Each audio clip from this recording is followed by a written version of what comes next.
안녕하세요, 여러분. 반갑습니다. 욥기는 참 어렵고 어렵다라는 생각을 하게 됐었는데 욥기 통독을 하고 나서 평상시에 너무나 많이 하는 질문들, 대답들 이런 것들이 욥기에 많이 쓰여져 있더라고요.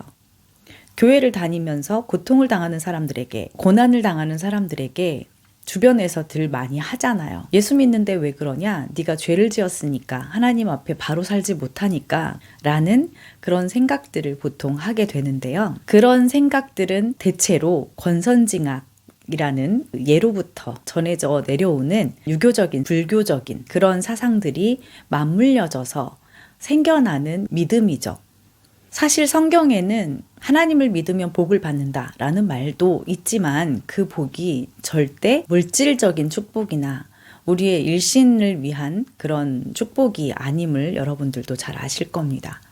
물론 구약 성경에는 재물 또한 하나님이 많이 부어주셨어요. 그래서 하나님의 자녀들은 복도 받고 사람들에게 높임도 받았고 그런 일들을 많이 봐왔죠. 그런데 신약에서는 하나님과 동행을 하면 어렵고 힘들고 비난을 당하기도 하고 고난을 당하기도 하지만 그것들을 초월해서 하나님을 사랑하는 그런 마음들을 갖기를 촉구하십니다. 자, 그런데 이 욥기를 보니까 세 친구들이 또 욥의 아내가 저주를 하고 비난하고 조롱하고 그렇게 막 얘기를 할 때 욥이 그대로 당하고 있지는 않아요. 본인의 의로움을 계속해서 증명하고 호소합니다. 그래서 세 친구들이 능히 욥의 그 반격에 제대로 대답을 하지 못하면서 얘기했다가 다시 입을 다물어 버리게 되는 그런 상황들이 되었어요. 그러니까 이걸 지켜보던 엘리후라는 사람은 세 친구에게도 화를 내고 욥에게도 화를 냅니다. 엘리후라는 사람은 욥에게 마음이 높음을 어떻게 네가 하나님보다 높을 수 있냐? 어떻게 네가 하나님보다 의로울 수 있냐라고 이야기하죠. 당연히 그렇습니다.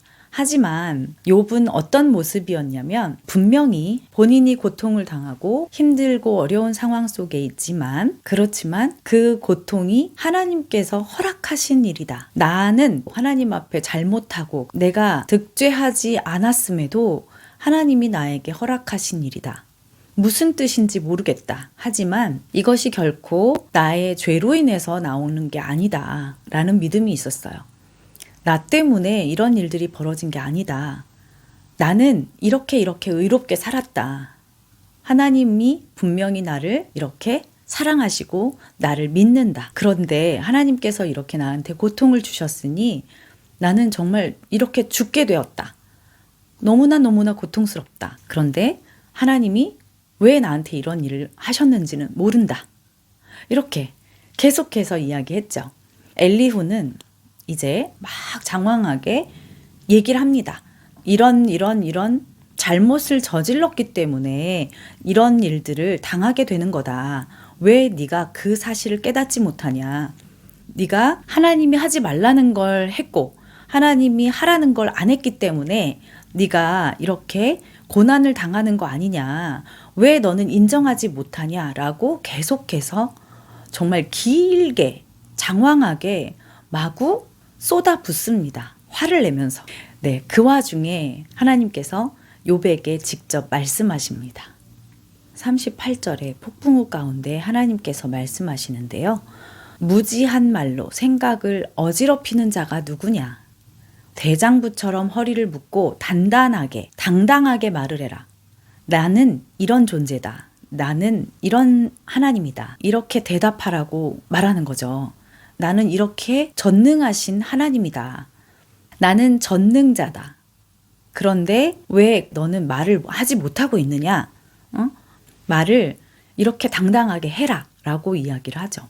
하나님께서 그리고 내가 이런 일들을 이렇게 할 수 있는데 너네는 못하지 않냐? 너는 이것도 안 되고 저것도 안 되고 이걸 만든 이가 누구냐? 이렇게 하는 이가 누구냐? 너희는 이렇게 할 수 있느냐 없느냐? 이런 것들. 인간의 어떤 그 한계 그리고 하나님의 전능하심을 두 장에 걸쳐서 계속해서 욥에게 용기를 주십니다. 네가 이런 존재고 내가 이런 하나님이다 라는 이야기를 합니다. 그래서 40장에 보면 트집 잡는 자가 전능자와 싸우겠느냐라고 얘기를 해요. 요즘 세상 모든 사람들, 심지어는 기독교인들 중에서도 하나님을 조롱하는 사람들이 많이 있습니다. 하나님이 계시다면 이렇게 했을까? 하나님이 계시다면 왜 이건 그대로 두지? 말을 합니다. 그래서 많은 자들이 하나님을 불신하게 되고 하나님을 떠나게 만드는 도구가 되는 그런 경우도 많이 있습니다. 그게 바로 40장 1절에 보면 하나님을 탓하는 자는 대답할지니라. 하나님을 탓하는 사람, 전쟁이 일어나는 것, 사람들이 죽고 사는 문제, 이런 것들을 하나님 탓을 합니다. 하나님의 공의를 인정하지 않고 하나님의 공의를 우습게 아는 자들, 그런 자들이 뱉어내는 그런 말들에 노란하지 말라, 그리고 그것에 속지 말라 라는 이야기를 하나님께서 계속해서 하고 계십니다. 하나님께서는 그리고 동물 하나를 비교하면서 그 동물을 너희들이 어떻게 할 수 있느냐, 이거 하나하나 이런 아주 사소한 문제들도 하나님께서 모두 다 하시는 거다. 너네들은 그걸 할 수 있냐? 이렇게 인간의 무능력함을 계속해서 인지시킵니다. 그러면서 하나님의 높으심을 본인 스스로 드러내시면서 욥에게 계속해서 말씀하세요. 그래서 결국 욥은 회개를 하게 됩니다. 무지한 말로 이치를 가리는 자. 우리가 아무리 똑똑하고 아무리 잘난다고 해도 이 세상을 지으신 분만큼 똑똑하겠습니까? 이 세상을 지으신 분이 나는 깨닫지도 못한 일을 말하였고 스스로 알 수도 없는 일을 말했다 라고 얘기를 하는 거죠. 그러니까 우리가 변론하고 토론하고 우리가 이렇게 막 주고받는 모든 문제들은 우리가 깨닫지 못하고 알지 못하는 일들이에요. 그런데 그것들을 우리가 이치적으로 따진다고 해도 하나님의 생각과 하나님의 계획 안에 우리는 들어가 있는 존재들일 뿐이지 우리는 하나님의 마음과 하나님의 뜻을 몰라요. 그래서 우리는 하나님께 말씀드리는 것 외에는, 그리고 하나님의 말씀을 듣는 것 외에는 우리는 할 수가 없는 거예요. 그런데 내가 하나님의 뜻을 재단하고 하나님의 뜻을 제한하고 그리고 하나님께서 하시는 일에 대해서 평가하고 그렇다는 건 우리의 정말 엄청난 교만이라는 거죠. 욥이 정말 교만해 보이는 부분도 많아요. 성경 안에 보면 너무나 교만하게 말을 하는 경우도 있어요. 그런데 그게 따지고 보면 나를 통해서 하시는 하나님의 능력, 하나님의 존재에 대한 인정인 거죠. 그게 나야 이렇게 얘기를 하는 게 아니라 하나님께서는 나를 이렇게 사용하시기로 약속하셨어. 하나님께서는 나를 이렇게 사용하신다고 말씀하셨어. 라는 이야기를 계속해서 하는 거죠. 전에 제가 신학을 하기 전에 어떤 분이 저한테 신학을 해야 된다고 얘기를 하셨어요. 그래서 제가 너무 싫어했죠. 제가 제일 싫어하는 거였고 주의 길을 간다는 것 자체가 너무 불편하고 어렸을 때부터 너무나 힘든 걸 제가 봐왔기 때문에 가고 싶지 않았어요. 하고 싶지 않았고 많이 싫었습니다. 그래서 어떻게든 거부하고 싶었어요. 이제 전도사님 사모님께서 너는 하나님의 일을 해야 될 것 같은데 라고 얘기를 하시는 거예요. 그래서 제가 이제 겸손한 척 하는 거죠. 겸손한 척. 사실은 겸손하지 않은데 우리나라 습성들이 있잖아요. 겸손 모드를 장착을 하고 이야기를 합니다. 그때가 고등학생 때였어요. 아니요, 저는 못해요. 저는 그런 것도 못하고요. 이런 것도 못하고요.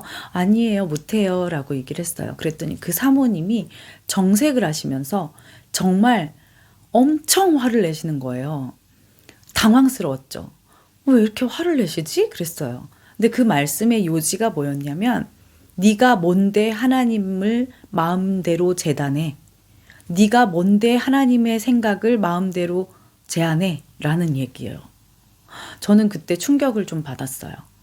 아, 이게 교만이구나. 이게 겸손이 아니구나.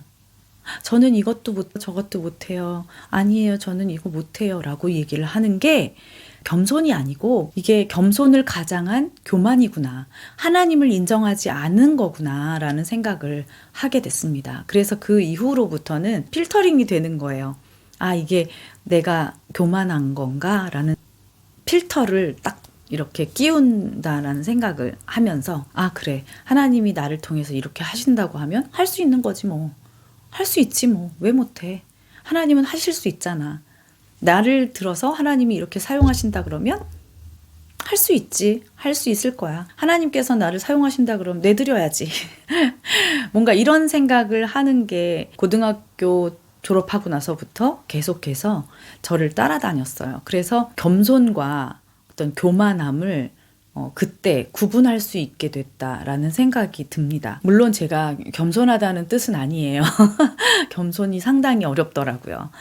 사람들에게 나를 드러내고 싶은 그 욕망이 항상 있죠. 그래서 제가 유튜브도 시작한 거 아니겠어요? 그런데 누구에게나 있는 그 교만함이 정말 하나님보다 높아지려고 하는 마음, 하나님을 제껴놓고 내가 하려고 하는 마음이 아닌 이상 하나님 귀엽게 봐주시더라고요. 아무튼 그래서 결국은 하나님께 티끌과 재 가운데서 회개를 하고 하나님의 축복을 받게 되죠. 그러니까 욥기의 결론은 내가 죄를 짓고 안 짓고 이게 아니에요. 하나님의 존재를 인정하느냐 인정하지 않느냐 그거예요. 나와 상관없이 나의 현재의 모습과 상관없이 하나님이라는 그분의 존재, 전능하심, 하나님의 능력 그것을 내가 믿느냐, 믿지 않느냐, 하나님의 존재를 인정하느냐, 인정하지 않느냐, 이 차이예요. 그래서 이 욥이 하나님의 존재를 인정하고 물론 새 친구의 조롱과 엘리후의 비난을 본인이 겪으면서 마음이 많이 아프고 흔들렸겠죠. 아팠겠지만 그때 고통당하는 그 모습을 하나님이 지켜보시면서 하나님이 야! 왜 이렇게 말을 못해? 내가 이렇게 있는데 왜 말을 못해? 라는 그 옛날에 파리의 여인에서 내 사람이다, 내 남자다, 왜 말을 못해? 라고 얘기했을 때처럼 하나님께서는 그렇게 말씀하시는 거예요. 왜 말을 못하냐? 니네들이 아무리 한다고 해도 이렇게 할 수 있어? 못하잖아. 나는 그렇게 할 수 있는 존재야. 왜 나를 인정하지 못해? 라는 얘기를 하는 거예요. 그래서 결국은 욥이 하나님을 인정하고 하나님을 높이고 하나님을 정말 찬양하면서 그러면서 회개를 했죠. 그리고 나서 하나님의 참된 복을 받게 되었습니다. 이 새 친구와 엘리후의 그 비난과 조롱의 핵심은 뭐였냐면 하나님은 이런 분이야. 하나님은 이런 분이야. 계속 그래요. 본인들이 알고 있는 하나님에 대해서 계속해서 얘기를 해요. 하나님은 이런 분이고 하나님은 이런 걸 싫어하고 하나님은 이런 걸 좋아하시는데 네가 분명히 그것 중에서 잘못한 게 있을 거 아니야. 잘못했으니까 이런 벌이 주어졌지. 하나님이 만약에 너를 사랑하시고 이렇게 했으면 지금 네가 이런 꼴을 왜 당했겠어? 라는 얘기를 하는 거예요. 그러면 내가 만약에 그런 꼴을 당하고 있다고 생각을 해봅시다. 내가 그렇게 어려움에 처해 있고 곤경에 빠져 있다면 내 주변에서 정말 위로만 해줄까요? 그렇지 않아요. 위로만 해주는 거 아니에요. 분명히 비난도 합니다. 그리고 분명히 조롱도 합니다. 꼬숩다고 하는 사람도 있을 수도 있어요. 그런데 그건 우리를 생각해서 우리를 위해서 하는 말이 아니죠. 나는 그럼에도 불구하고 그런 환경 속에 있음에도 불구하고 하나님이라는 존재를 인정할 수 있는 그런 믿음을 지켰을 때, 그랬을 때 하나님의 참된 복을 누릴 수 있는 사람이 될 수 있다는 걸 욥기를 통해서 알게 됐습니다.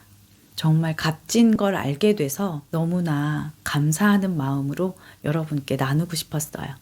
여러분도 내가 지금 어떤 환경에 있든지 어떤 어려움에 처해 있든지 여러분이 그분을 인정하고 그분을 높인다면 하나님의 참된 복을 누릴 수 있는 여러분이 되지 않을까 생각해 보면서 오늘 영상 마치겠습니다.